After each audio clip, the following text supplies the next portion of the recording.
Hey, so, thank you for listening to another episode of the Icarus Idea. Today we're talking to the most epic sex toy designing company in the world, called LELO. We have the pleasure of speaking with the global brand manager and the global art director.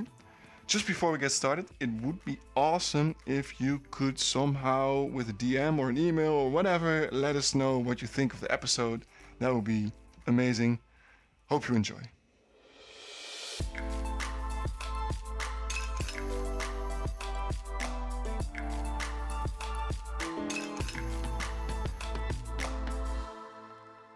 Hey, welcome to the Icarus Idea. As always, I can do a huge intro, but we're not going to do that. Bram is going to do that. So Bram, would you care to introduce today's guests? Yes, thanks Joris. So it's still February, still our sex toy month, and today we're talking to the leading designer in intimate lifestyle products, which is LELO.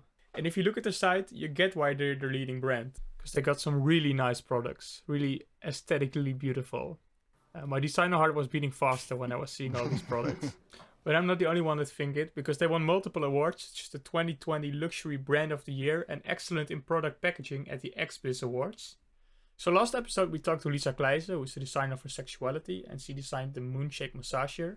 So we were wondering how it's different than a global brand. So that's why we invited the global brand manager and the art director of LELO, who are working in Croatia at the moment. And I'm really hoping I'm pronouncing their names right. It's Lucija Mlačak and Sandra Mrkšić. So welcome to the show. Thank you. Yeah, you pronounced it right. Great. Let's go! Yeah. It was close enough. All right. So from now on, I will just say Lucija and Sandra. Okay. But how are you doing today? We are fine with it. It's okay. A busy, hectic day in the office as always, but nice weather here in Croatia, so we're doing great. Okay, so just get right into it. I was wondering, when I Googled LELO for the first time, which was about a month or a few months ago, then I saw that it was originally founded in Sweden. Then we came in touch with you. You're from Croatia both. And then you told us that the whole design team is in Shanghai, if I'm not mistaken. How did you two in Croatia end up at this company? Okay, how did I end up with LELO? I worked in advertising agency before, and I always liked that part of graphic design and art direction. And somehow I thought that LELO would be some kind of challenge, because you don't usually get to work with this kind of products, and you don't get to see the insights of these people. So this is quite huge specter of interest of body and anatomy. So I thought that maybe researching to this theme would be really, really challenging for me. And it is. Now, what is your day-to-day job nowadays then? So I started as graphic designer, and my career path in LELO went to art direction. And as probably you know, art direction can cover all from campaigns to product positioning. And in the end, I somehow slowly stopped doing the campaigns because they're more short term. And this collaboration with Lucija's department and product development started this year. And we are working intensely on product positioning and how to actually visualize the kind of message that they want to share. So this is now my narrow field of expertise. I was wondering, both of you, I read the description of your job, Lucija, on LinkedIn, which is very extensive. It goes about budgeting, product design, user research, etc. And I think that's a lot of aspects that industrial design students learn as well. Sandra, for you, I felt something similar, because this visualization of internal values of a company is something that we learn as well in school. And graphic design is part of what we learn, but that's always a bit of a touchy topic for industrial designers. To what extent do you two think that someone from the design team or an industrial designer could do what you do as well? Yes, of course they can do that, because especially when you have the product, then you have to learn everything about the customer that is using the product. Doesn't matter which product it is. So you have to get an insight of their opinions or their likes and everything. So I think that if you get to know them like that, of course you can get the bigger picture. So for example, even the graphic design, first you start with, I don't know, small things, but the layouts, typography and everything. And then in the end, you realize that, okay, every font has its own meaning. So like visual meaning and communication meaning. And then in the end, you get, okay, so it's the whole picture. So even with the product, I think you can contribute to that point for sure. So, I mean, you can start from one small part of the product and then in the end, like, okay, this product doesn't have any sense, I don't know, to these kind of trends today or companies' values. We have to change, I don't know, the materials that we use because it's not, I don't know, ecological, sustainable. So I think the bigger picture is as well for you, the future. How do you get to know your audience? Like you said, to know what they like or what they want. So I can go first with this question because I think my research is really strange. I usually always go, so you always have some research tools, of course. We are, for example, using VGSN, which is a tool that combine all the upcoming trends, current trends, etc. That's my starting point, for example. But I really love to dig deeper into it.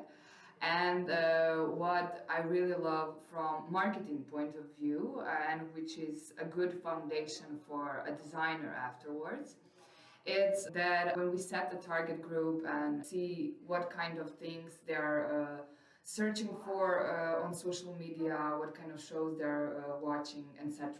So you always have some research tools, but I think for designers as well, it's really important like to have this part.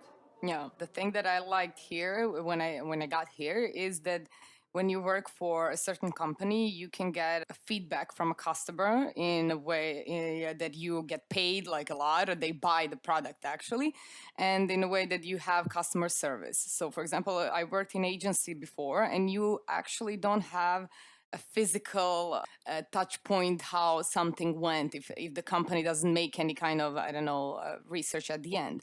But here you can literally see if the sales go up just changing one picture, or if you change the communication, or if you change something about the product. So you can see literally at the moment what is happening. So that's kind of a feedback that I really like. And as well with the customer service, because they always tell us like, okay, this didn't went well because of the product or because of the campaign or media buying. So you have like a whole picture to it. And one thing that I liked as well, because when I started working here, of course, all of my friends asked and like, oh, can you get us this? How is it? How it is? So everybody who tried it after they met me and knew that I worked there, you get a really direct response to it. So everybody started talking, about the sex toys and how to try them and what's good and what's not good about them. So you literally have like firsthand feedback to it. So for me, I think that's really important here. It's funny, Lisa last 2 weeks ago said something similar, that when she asked her friends like, hey, do you want to test this for me? They're like, oh, yeah, sure, let me try. And then you get direct feedback. It works very well, which I don't know, you kind of wouldn't expect, like given the nature of the product. I would expect people to be more like, well, not sure. Yeah, I was surprised as well. Everybody was quite open to it, and I don't know, everybody wanted to talk about the sex toys, just like they didn't have anybody to talk to. So that's why we and Lucija and the entire creative team are trying to make this kind of communication mainstream, to talk about sex toys and about sex like it's normal everyday thing. Yeah.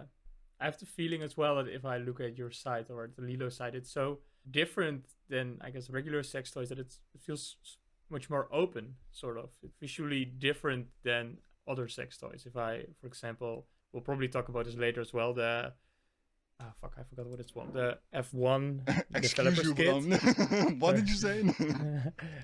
We're a family show. Oops.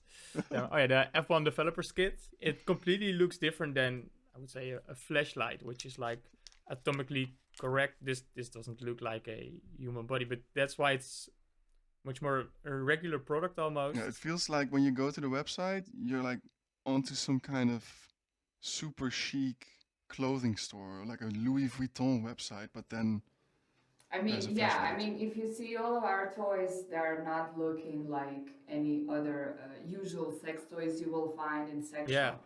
And this is why with a visual representation, we really wanted to make it more closer to people, not a taboo, and sort of have that lifestyle feeling of it. So with all our toys, we really want to primarily focus on good design, better than anything else. Because we see if we design something that you will not be ashamed to put on the table, maybe more people will talk about it more freely and openly. And they will not be ashamed to maybe get it as a present or so on. So I think it's a good step to maybe try to talk about it as a normal thing, because sex is a normal thing and you can talk about Absolutely. it. So, Yeah. Yeah. I mean, the main idea even came from the founder. I think that the story went that he and his friends, they wanted to make some kind of sex toy for some, I don't know, woman that they knew. And the idea was like, okay, we think that she wouldn't like something that looks vulgar, that she would be, exactly like Lucija said, ashamed of. So they started with like quite simple minimalist approach, and up to date it stayed like that. So this is our first point that we start thinking about everything else, and we wanted to as well, with our communication and our direction and everything, wanted to show people that okay, this isn't something that you shouldn't be looking at. It's safe for work. Absolutely. Literally. Yeah, that worked out completely perfectly, I guess. For everyone that didn't look to the LELO site yet, please go online and check it out. We'll put the link in the show notes. but since Bram, you are interested in F1S, and I can see what kind of products you are searching for, we can send you guys those two products so you can test it out and see how it really? feels. Yeah, for sure. Wow. Yeah. That would be really cool. We can share the results on the Icarus Idea. Of course, really. I guess let's get into that F1S then, because we wrote some questions down about it as well. We've mentioned now several times that last time we talked to Lisa, and we asked her that like diversification is important in any market, right? Also in sex toy design. Well, you did a great job by becoming the Louis Vuitton of sex toys, you could say. But then I was wondering, you have the F1S, which is, let's say, a Louis Vuitton flashlight. But then there is a developer's kit that it comes with an app. Okay, I can imagine, because I think there's more sex toys that have an app where you can like play together or stuff. But then there's a developer's kit, and I was like, why? How does that relate to the luxury brand LELO? And why would you want a developer's kit for your sex toy? So the first idea with F1S was, so it's coming with an app. And it's really basic one. So firstly, when we launched it, we had a beta version, and developers kit was really targeting gamers. And so we are having SDK, software developers kit, and with that we wanted to invite all the developers to maybe develop their own pleasure modes. And by that, we had a lot of feedbacks about the products, about the product itself, about the features, what potentially we can change, what not. So, I mean, when you listen to your customers, everything can be upgraded to better versions and products. So we did find it as a good source of feedback and testing as well. If I can jump in, I remember one thing, because I came to LELO around, I think, Yeah, right about when F1 was launched. And I remember at one meeting we were sitting with our superior everybody, and one sentence which I'm quite sorry that we didn't use it maybe better in our communication, was that they wanted to get closer to the people, like the product, and this kind of a programming part, so they can actually program something for themselves and this product, physical product. So it's not just an app, so it's something that you can actually change the product itself with your custom, I don't know, likes and things that you enjoy. Is that also a trend that you're gonna add to the female toys then? Adding apps to it or using your phone to control certain type of things? We are currently not thinking about it, but maybe in the future we will just see if we're gonna move to app, because we think that with sex toys, I mean, it's good to have solutions. So, or you're gonna use an app or you're gonna use it manually. But we think with the mood itself and intimacy and so on, I mean, I personally think that phone is not something that you will necessarily need. Get a WhatsApp. Yes. And a lot of things, for example, or get a WhatsApp or connection issues and so on. So I think it can get really frustrated in the end, and then you lose your hype, and then what's the point, you know? But let's see. I mean, depending on the market, of course, on the consumers and how much they will maybe demand this, we will reconsider the option. How do you find a balance between what you find from customers or user needs and the objectives of the company itself?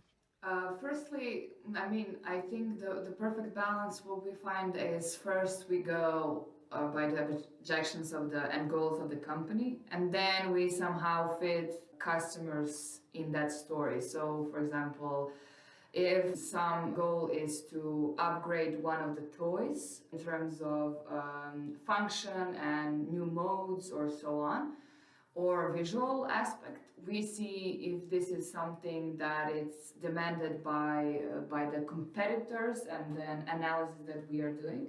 If yes, then we check how many customers asked for it, what kind of suggestion they offered, etc. So of course they are always in our all decision-making processes, but sometimes it's driven by the competition, and sometimes it's driven by the feedback that we get, depending on the case. Speaking of competition, we asked this question last episode as well, and I think it's an interesting one. Bram and I, when doing our research, we found that Womanizer is a competitor of yours, and they offer orgasm guarantee. And then we were like, okay, that sounds like the ultimate product. Then, yeah, what's to go from there? Yeah, where to go from there? It's like, yeah, bread roaster or the bread toaster that always gives the perfect slice of toasted bread. Like, why would you develop any other bread toasters?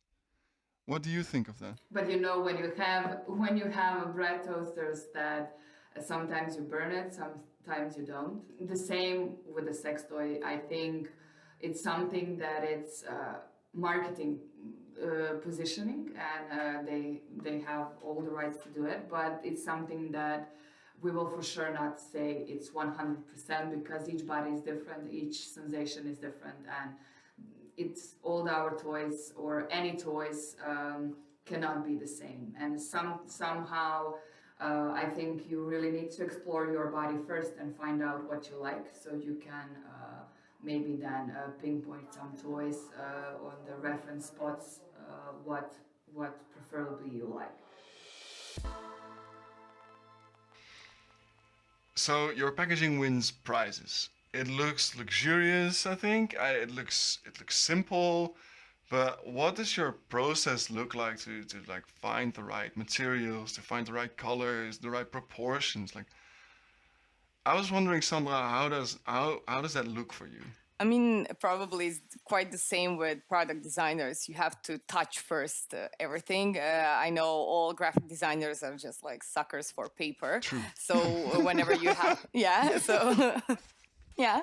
So you have to touch all the papers, you have to try the textures, and then you can see what feels really good under your fingers, what kind of product is, what kind of paper holds really good. I don't know, when it's folding, when you, I don't know, leave it somewhere, does it get dust? Does it change its colors? So I think you have to be in contact with, of course, producers of those materials, and you have to feel it. Like everything in design has its own definition, but in the end, it's all about the feeling. So I think it has to be a combination of these two things. We should send this episode of the podcast to our graphic design teacher, because Yeah, or a packaging teacher. or a packaging You teacher. got both of them.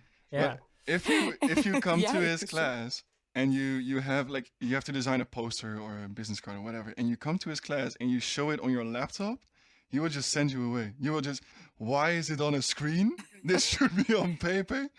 It's just sucker for paper all the way. Yeah, I mean, as a designer, you always have to look after the media that you're using. For example, my previous experience with clients were usually that if you made some packaging, like an example of it, it would sell it.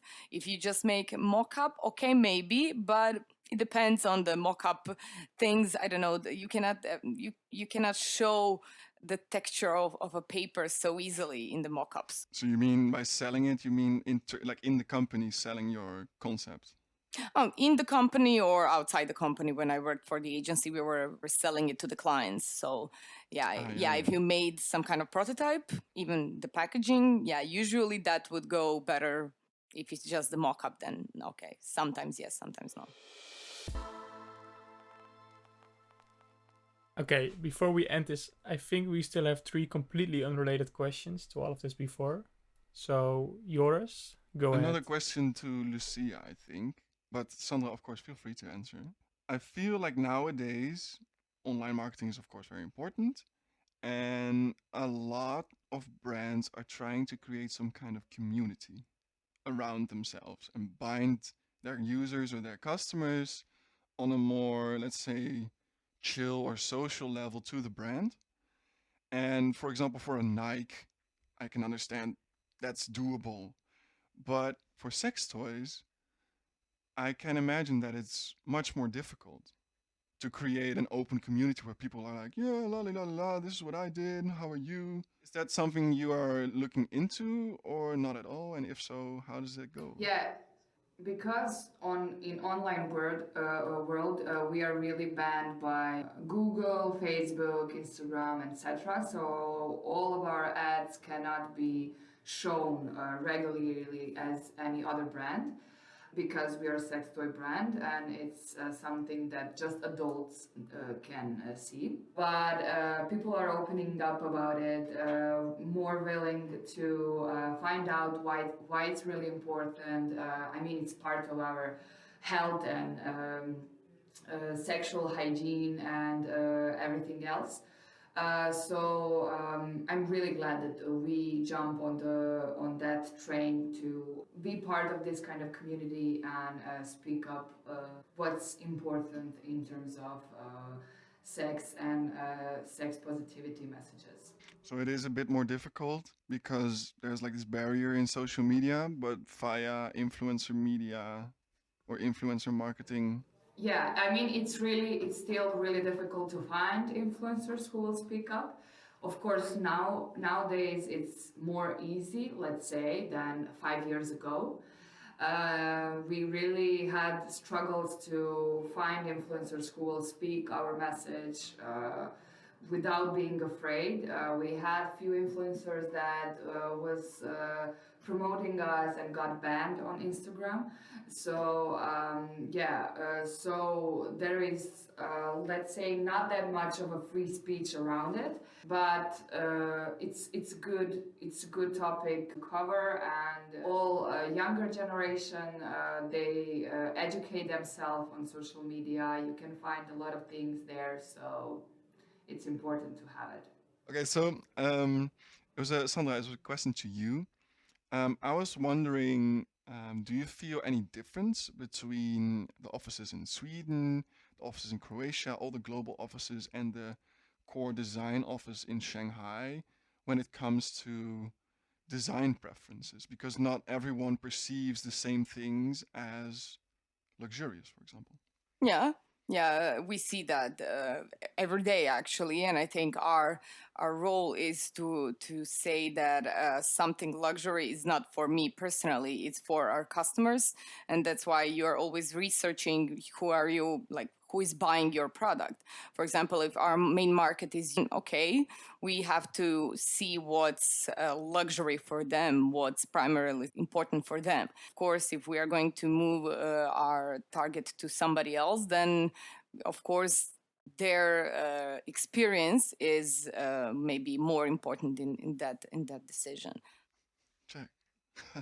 Oh, that's cool. It sounds kind of different from what Lucia just described for the general brand strategy. That there it comes from what does the company internally has as a goal, and then how do we match that with user needs?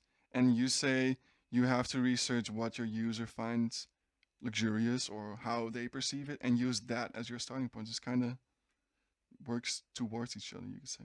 I mean, it's not actually okay. It's different to have some kind of general idea and brand direction, and something which is at the moment. The design changes, and I think when you look at the, I don't know, even kitchen that your mom and dad made, you probably think, okay, this is old fashioned, but in 10, 20 years, it will become, oh, okay, this is really good actually.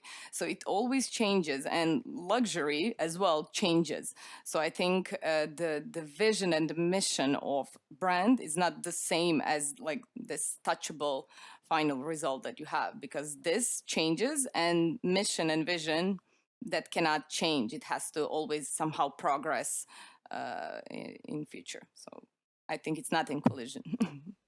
Cool. Nice. Interesting point of view, I think.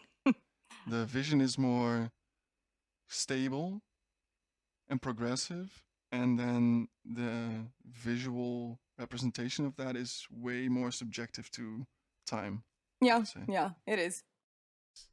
I guess we can head to the last question and yours, or not? Yeah, I guess so. All right.